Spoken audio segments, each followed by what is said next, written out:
easy of alliances, a relationship born out of terrorism and war, but almost entirely without trust.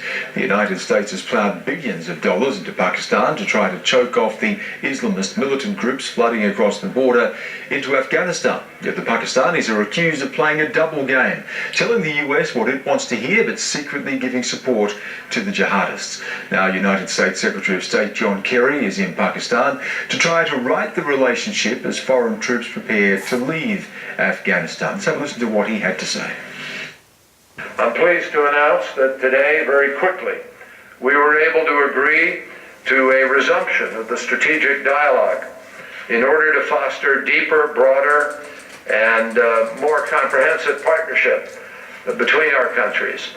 And this revitalized dialogue will address in a realistic fashion all of the many key issues between us, from border management to counterterrorism to promoting U.S. private investment and to Pakistan's own journey to economic revitalization.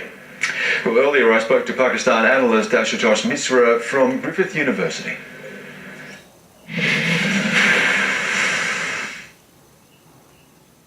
Thank you very much for joining me. How would you categorize the US-Pakistani relationship right now? Right now, I would say US-Pakistan relationship is very delicately poised. And this is because of the trajectory of relations that we have seen in the last 10 years since US came into Afghanistan. This relationship has been going up and down. And since 2008, because of the surge in drone attacks, we have seen more and more animosity and tension between US and Pakistan taking roots. And so as a result, we have seen more and more anti-Americanism in Pakistan. So as the US withdrawal deadline in Afghanistan approaches, the tensions are only getting more and more visible. So at the moment, I would say the US-Pakistan relationship are very delicately poised. Is it fair to say that the US has always seen Pakistan as an unreliable ally? I mean, this has been a part of the debate and the tension between US and Pakistan. As you know, during the Afghan jihad between 79 and 89, Pakistan was a very trusted ally of the United States. But after 2001, Pakistan's reluctant entry into the war on terror under US pressure, Pakistan, because of its own strategic and domestic compulsions, had to come on board. But we knew there were difficulties. The Pakistani establishment was itself hand in glove with the Taliban, with the extremist elements in Pakistan, and suddenly it was not possible for General Musharraf to take that U-turn. And during the last 10 years, we have seen that Pakistan had been trying to overcome this predicament of keeping the US happy, at the same time also keeping the extremist elements in Pakistan happy. As a result, we had seen the double game, so to say, by Pakistan being played in Afghanistan, in the war on terror, in counter-terrorism, and as a result, the US had started to ask, actually, who is controlling the ISI? So the Pakistan's perceived double game in the war on terror, to a very large extent, had given Pakistan the image that it was not a very trusted ally for Washington. Why does Pakistan, on the one hand, talk about cracking down on terrorism, but on the other hand often facilitate these militant groups that can harm the Pakistan state? Absolutely. You're absolutely right. We have seen that since 1979, when General Zia had come to power in 77, there was extensive Islamization across Pakistan, and that in 79, when the Soviet Union invaded Afghanistan, ever since Pakistan became the hotbed and center of Islamic extremism, because this is where the Mujahideens were trained by US money, with US money. And over the years, the relationship which developed not only between the United States and Pakistan, but also between Pakistan and these extremist elements, the Mujahideens who were fighting in Afghanistan. So there were lots of madrasas, thousands of madrasas, which started mushrooming in the tribal areas, and they were created by General Zia. So as a result, this relationship which has emerged between the Pakistani establishment and the extremist element, this has only solidified over the years. And because now these elements, these groups which are based in Pakistan, are seen as a strategic asset in foreign policy of Pakistan, in Afghanistan and in Kashmir. And as a result, it is becoming very hard because of some elements in the establishment, especially in the ISI and the Pakistani military, who don't want to part with these elements because of their usefulness and strategic significance in Afghanistan and Kashmir. So as a result, we see from time to time Pakistan always struggles, even if the top leadership wants to part ways with the elements within the establishment. There are elements who don't want to because of their historical relationship with them. So as a result, we see Pakistan struggling with this predicament of trying to distance itself to stabilize its own house, but at the same time seeing them as assets, and as a result not being able to part ways with them. This raises serious questions about what Pakistan will do once the foreign troops leave Afghanistan. Will they support the insurgency crossing the border to destabilize the country?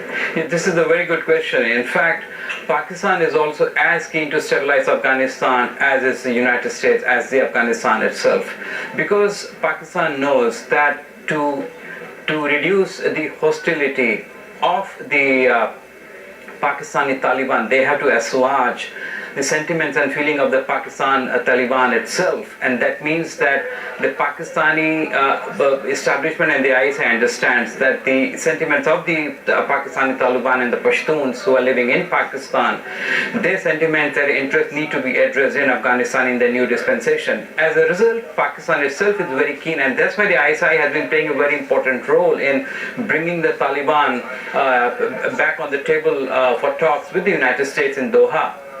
And we see that they are very keen. And now when we have the new government and the Nawaz Sharif has come with a heavy mandate. He wants to stabilize Pakistan. He wants to resurrect Pakistan dipping economic and security fortunes.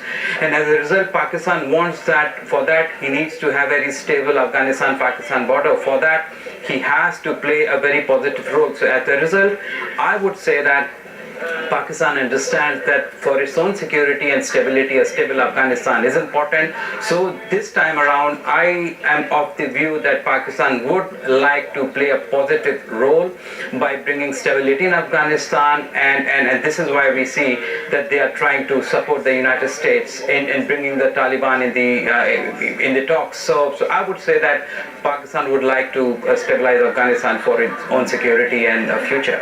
Just finally, Ashutosh, does the United States ultimately not respect the sovereignty of Pakistan, whether it be killing Osama bin Laden without informing the Pakistanis, or the drone attacks on Pakistan soil that kill civilians? Yes, this is a very important question, whether the United States is insensitive towards Pakistan's own sovereignty issues, its own territorial sovereignty, or whatever you call it.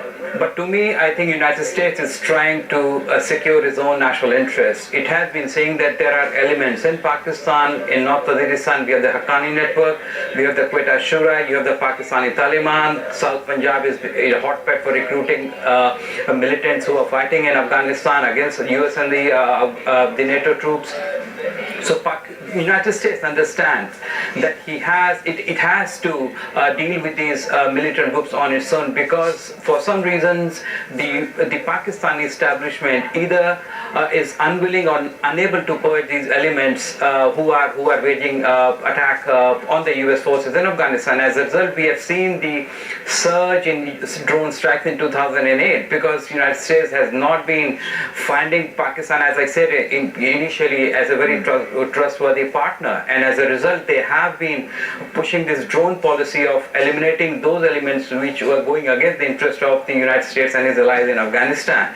And it clearly knew that the establishment is not going to play ball in Afghanistan because they see these in Pakistan, because they see these elements as strategic assets. So as a result, United States had to resort to drone strikes. And to me, because these militant groups which are based in Pakistan, they are operating in connivance with the establishment. So there is some sort of a state responsibility there. And because state is unable, the government is unable to purge these elements, I think the United States is within its own rights to under Article 51 of the UN Charter to fend for itself for using drones. Ashutosh Misra, a real pleasure to speak to you. Thank you once again. Thank you very much for having me on the show. And that image that you